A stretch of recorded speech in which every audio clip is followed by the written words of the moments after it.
tutto quel lavorio su se stessi che serve a temprare lo spirito e a formare una personalità autentica.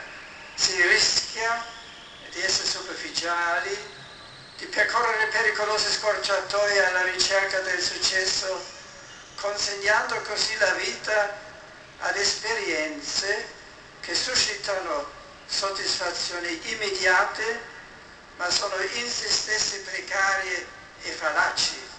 Cresce la tendenza all'individualismo e quando ci si concentra solo su se stessi si diventa inevitabilmente fragili, viene meno la pazienza dell'ascolto, fase indispensabile per capire l'altro e lavorare insieme.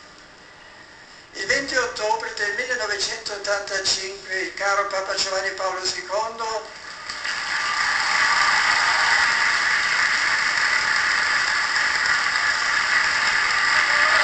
incontrando qui a Cagliari i giovani provenienti dall'intera Sardegna vuole proporre 3 valori importanti per costruire una società fraterna e solidale.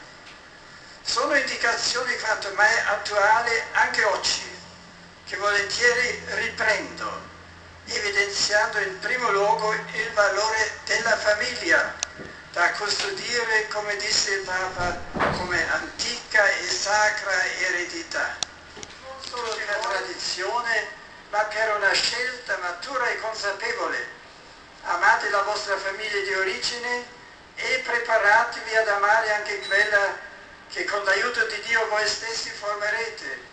Dico, preparatevi, perché l'amore vero non si improvvisa.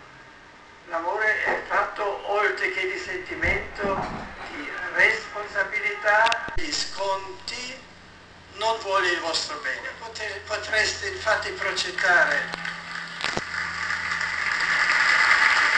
come potreste infatti progettare seriamente il vostro domani se si trascura il naturale desiderio che è in voi di sapere e di confrontarvi.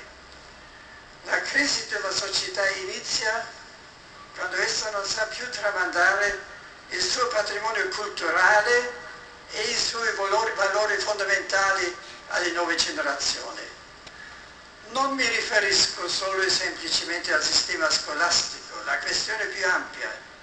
C'è, lo sappiamo, un'emergenza educativa che per essere affrontata richiede genitori e formatori capaci di condividere quanto di buono e di vero essi hanno sperimentato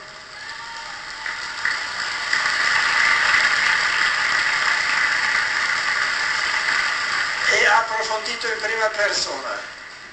E come richiede formatori e genitori, richiede giovani interiormente aperti, curiosi di imparare e di riportare tutto alle originali esigenze ed evidenze del cuore. Siate davvero liberi, ossia appassionati della verità.